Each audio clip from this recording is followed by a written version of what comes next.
Bien, buenos días chicos. Les habla el profesor de PENESI, su profesor de Tecnología de Control. Vamos a continuar con el desarrollo de este tema, que son los tipos de sistema de control automático. Recordando que en la clase anterior lo que vimos fueron los conceptos de control, de cuando un sistema de control se convierte de manual en automático, cuál era la evolución de los sistemas de control, que va en relación directa con la evolución de los componentes electrónicos también, y vimos las ventajas y desventajas de la automatización. En esta oportunidad vamos a ver los tipos de sistemas de control que se dividen en sistemas de control de lazo abierto y de lazo cerrado. Y acá vamos a hacer la primera aclaración. Son sistemas de control automático, es decir, son autómatas de lazo abierto y de lazo cerrado. Porque por ahí se produce la siguiente confusión de que un sistema de control de lazo abierto es manual. No, no es manual. Tiene más acciones manuales, es verdad, que el del lazo cerrado, pero en realidad es un autómata, es decir, es un sistema de control automático de lazo abierto. Y el otro es un sistema de control automático de lazo cerrado.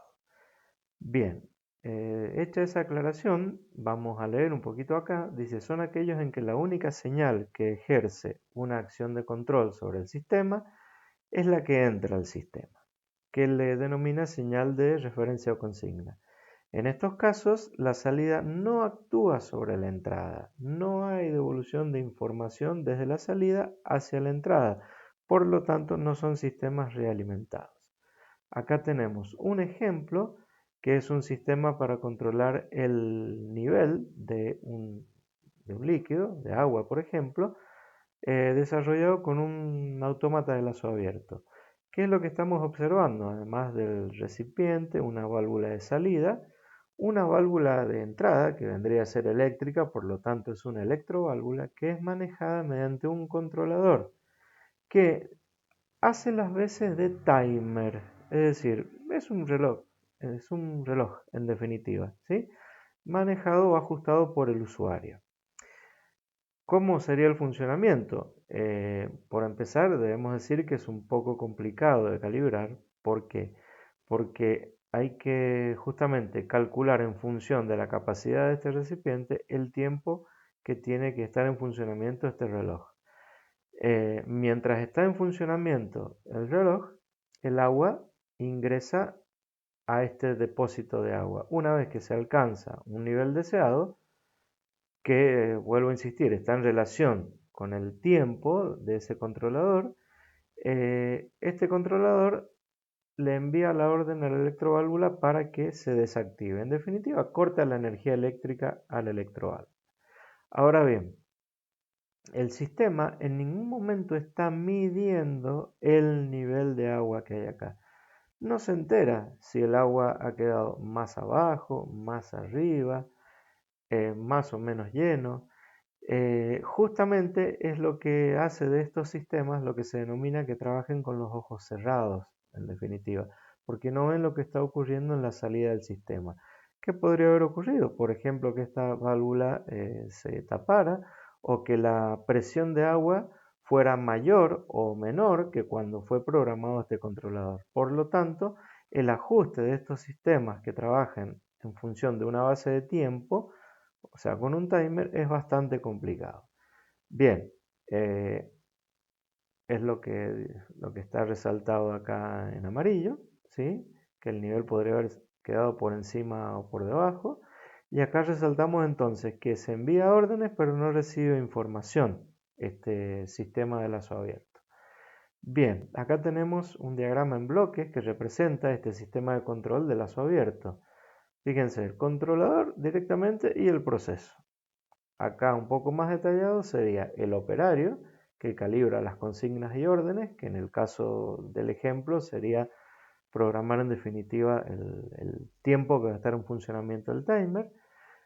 Ese timer es el controlador en definitiva que se pone a funcionar cierto tiempo y luego corta la llavecita que alimenta la electroválvula en definitiva, que sería el actuador o los actuadores, que afecta directamente en el proceso. En el caso del ejemplo de más arriba, ¿qué hace? Directamente cortar la entrada de agua. Bien, acá nombra otros ejemplos, como por ejemplo la cocina, el microondas, el lavarropa automático y un semáforo en definitiva.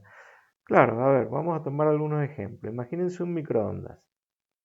El microondas tiene varias partes automáticas, como por ejemplo automáticas, digamos, no de lazo abierto, sino que de lazo cerrado, como vamos a ver enseguida. Por ejemplo, la puerta. Eh, si la puerta no está bien cerrada el microondas no se activa, porque tiene sensores denominados finales de carrera, que justamente lo que hacen es no activar el sistema si no están bien activados esos sensores. Esa sería una parte, digamos, del lazo cerrado y nos adelantamos. Pero, por ejemplo, cuando ustedes calientan una tortita en el microondas, imagínense que le dan 15 segundos para que se caliente esa tortita. El microondas lo que activa es una base de tiempo que se pone a contar 15 segundos, eh, digamos, tiempo en el cual funciona el magnetrón, que es el componente principal del microondas, transfiriendo en definitiva el calentamiento eh, a esa tortita. Cabe aclarar que el calentamiento se produce por la vibración de las moléculas de agua que tengan los productos que coloquemos adentro. Bien, es decir, en definitiva, se ha contado un cierto tiempo. ¿Qué pasaría si yo de repente en vez de 15 segundos le pongo 15 minutos? El microondas no se va a enterar de esa situación. Es decir, yo he colocado la tortita y le pongo 15 minutos. Imagínense lo que va a pasar con la tortita. Se va a transformar en un carbón directamente. Por eso que son sistemas que trabajan con los ojos cerrados, porque en ningún momento el microondas supo que yo le he colocado una tortita. ¿Cómo se hubiera dado cuenta? Y por ejemplo, en función, si yo le hubiera programado el tipo de, de comida que quiero calentar, en definitiva, o descongelar, ahí sí pasa a ser un poco más inteligente el microondas y me establece según el tipo de comida y el peso el determinado tiempo de calentamiento o descongelamiento. Si no, la parte de timer directamente es de lazo abierto y trabaja con los ojos cerrados. En un lavarropas automático ocurre algo similar. Trabaja en función de una base de tiempo. Porque, a ver, en función del tipo de ropa, la temperatura y todo eso, se traduce en tiempo de funcionamiento, en definitiva. Em, Ahora, ¿qué puede ocurrir en un lavarropa automático? Por ejemplo, que yo haga todo el proceso con la máquina. Es decir, cierre la puerta del lavarropas porque si no, no arranca. Haga el simulacro de colocar jabón, pero no coloco jabón. Haga el simulacro de haber colocado ropa, pero no haber puesto ropa. Pongo en funcionamiento ese lavarropas y el lavarropas funciona normalmente, hace su ciclo de lavado como si estuviera lavando ropa, pero en realidad está funcionando sin ropa y sin jabón. ¿Se enteró el lavarropas? No, no se enteró, justamente porque es un sistema de control de lazo abierto, no mide lo que está ocurriendo en la salida del sistema. El que, digamos, cierra de alguna manera la información es el propio usuario, ¿sí? Que puede ocurrir que se haya olvidado el jabón, entonces diga, la ropa ha quedado igual de sucia. Entonces, de esa manera se ha dado cuenta lo que ha ocurrido en la salida del sistema. Pero por sí solo el lavarropa no. Que sí se puede hacer lo suficientemente inteligente, por supuesto que sí, pero el costo es mucho mayor. Y bueno, el control de tránsito mediante semáforos. Los semáforos empiezan a alternar el encendido y apagado de las luces y eso digamos, traslada en el tiempo. Funciona mediante una base de tiempo. Tantos segundos una luz, tantos segundos otras y la otra. Ahora bien, ¿que puede ser más inteligente el semáforo? Por supuesto. Si estamos hablando de un semáforo inteligente, ahí ya no sería de lazo abierto, sino que sería de lazo cerrado, nos estamos adelantando, donde por ejemplo se puede medir mediante sensores el flujo o circulación de automóviles y en función de eso habilitar la onda verde, es decir, durante mucho más tiempo el color, la luz verde del semáforo para desalojar más rápidamente una avenida que otra. Bien, pasamos a los sistemas de control de lazo cerrado. Leemos, son aquellos en los que la acción de control depende tanto de la entrada de referencia, que fue previamente programada, como del valor de la salida. Bien, en estos casos la salida actúa sobre la entrada para mantener, digamos en definitiva, los valores fijados por las consignas. Bien, se toma una muestra de la variable de salida mediante un sensor o varios sensores, ¿sí? Que es el elemento que cumpliría la función de los sentidos del ser humano, en definitiva. Luego, esa información se envía mediante un lazo de realimentación a la entrada, a un comparador, donde se va a comparar con lo que se ha programado en las consignas y órdenes. Y el controlador, al recibir esa información, lo que hace es decidir, corrigiendo en definitiva si hay algún tipo de desviación. Es decir, por ejemplo, si la temperatura ha sido programada en un determinado valor y no se ha alcanzado todavía ese valor, se mantiene, por ejemplo, el calentamiento del sistema. Bien, acá tenemos el mismo ejemplo anterior del control de nivel de un líquido, pero ahora con un sistema de lazo cerrado. ¿Qué es lo que hemos hecho? Hemos sacado la electroválvula, hemos sacado el timer y directamente hemos colocado una palanca que está solidaria con un flotante, ¿sí? Y este taponcito que hace las veces de válvula. En definitiva, este flotante vendría a ser el sensor del sistema, es el que va midiendo la salida del sistema, que en este caso es el nivel de agua.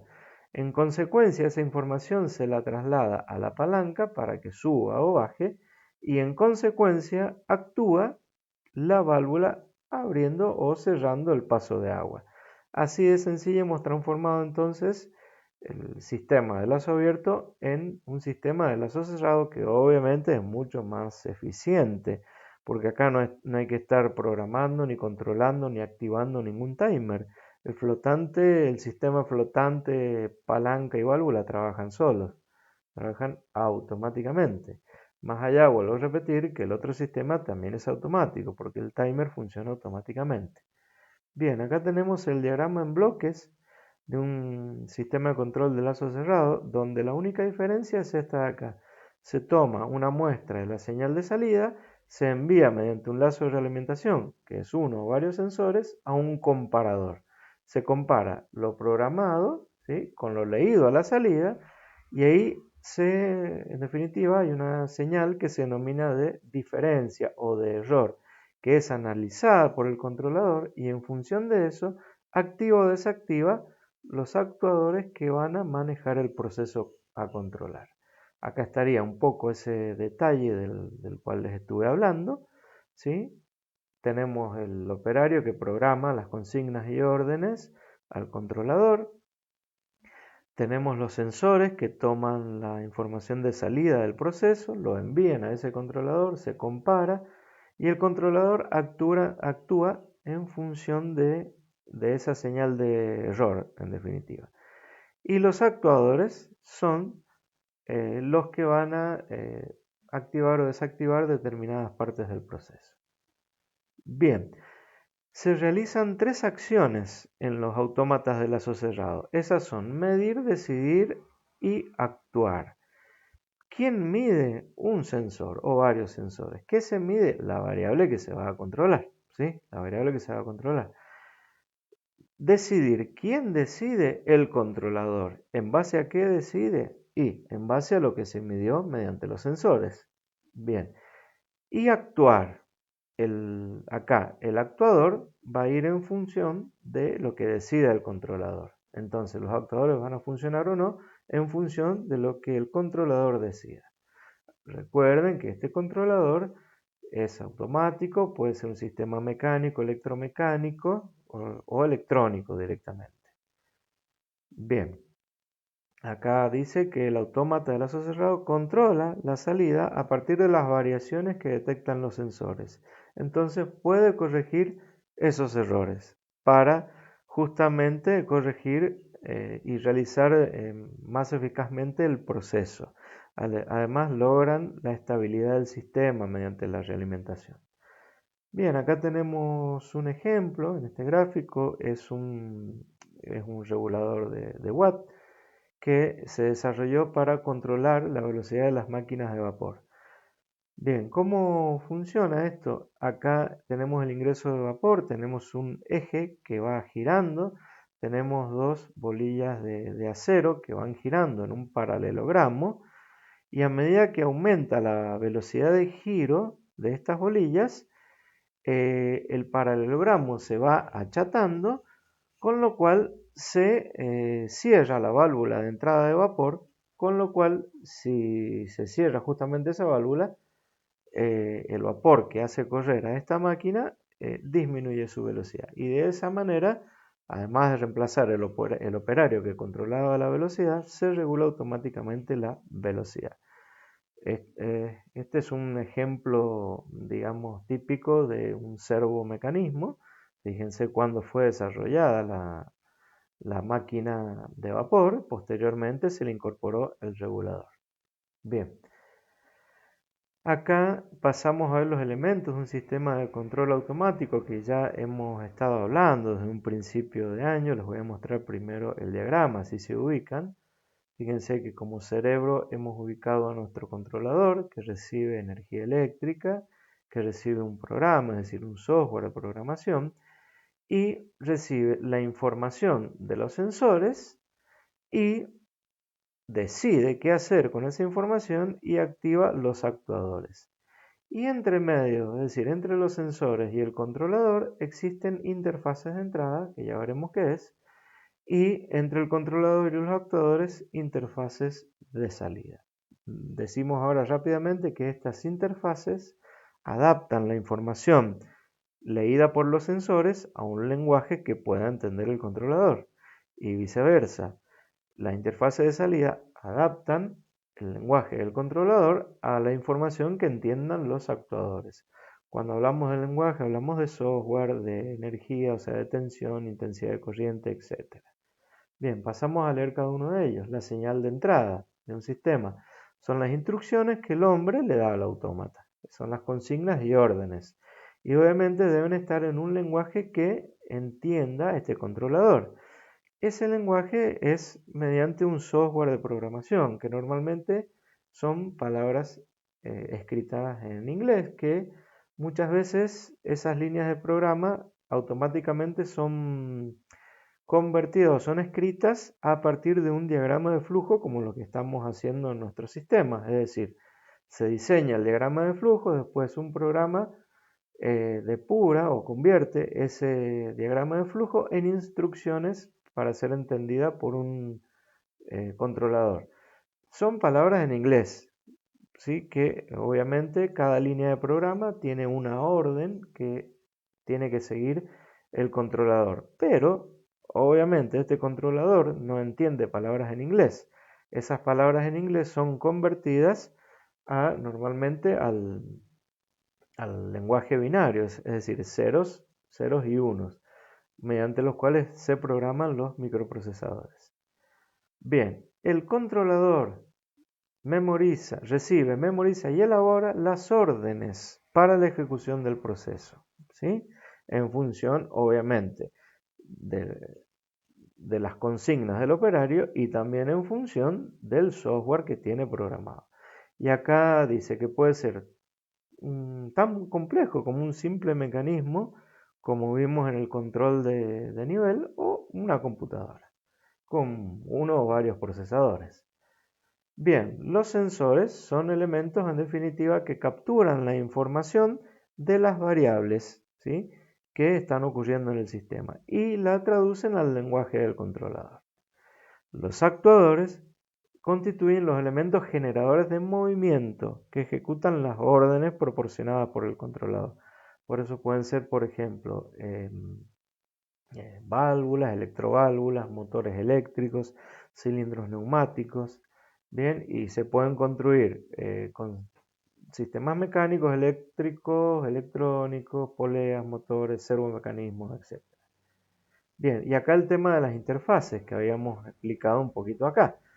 Dice,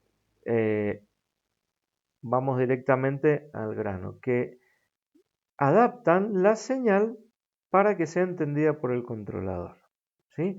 Entonces acá me dice, interfase de entrada, un ejemplo es un conversor AD. ¿Qué significa la A y la D? Analógico digital. Estos controladores entienden lenguaje digital, o sea, de ceros y unos. Pero ¿qué ocurre si tengo un sensor de temperatura? Eso es una variable analógica. Por lo tanto, se necesita una interfase de entrada que es un conversor analógico digital que transforme esa señal analógica en una señal digital para que entienda el controlador. Y como interfase de salida tendríamos un conversor digital analógico. Es decir, para manejar un actuador, por ejemplo, podemos necesitar algún valor que sea variable de tensión o de corriente eléctrica.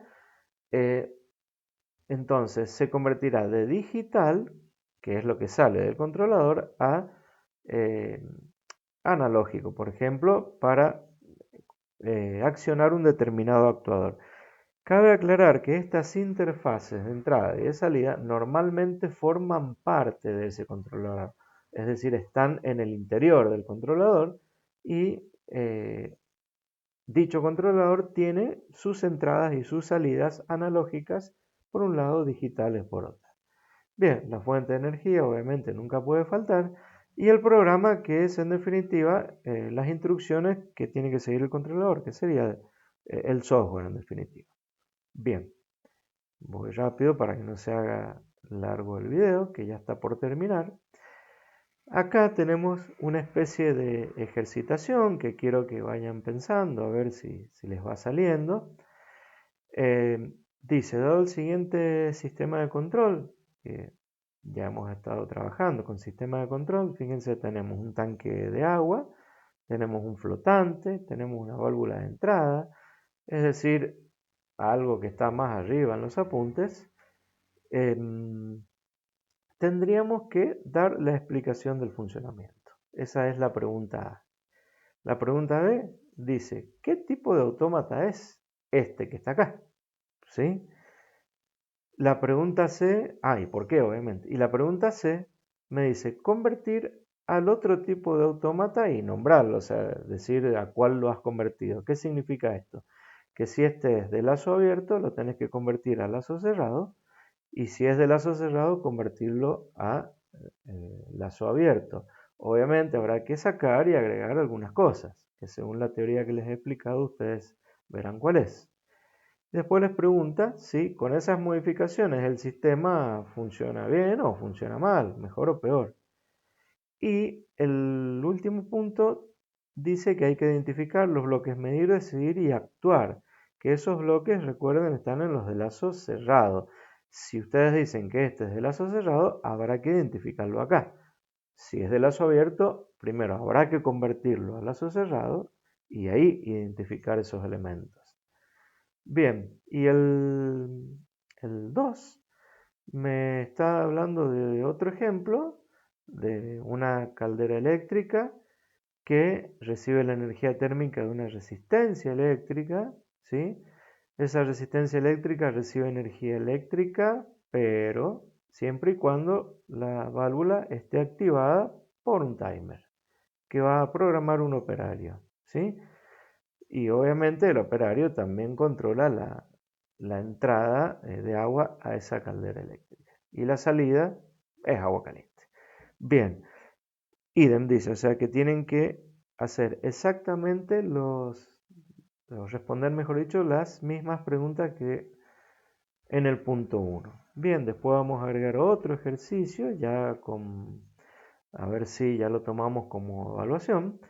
Y bueno, hasta acá ha llegado la explicación de los tipos de sistemas de control. Recuerden, autómatas de lazo abierto y autómatas de lazo cerrado. Bien, nos vemos.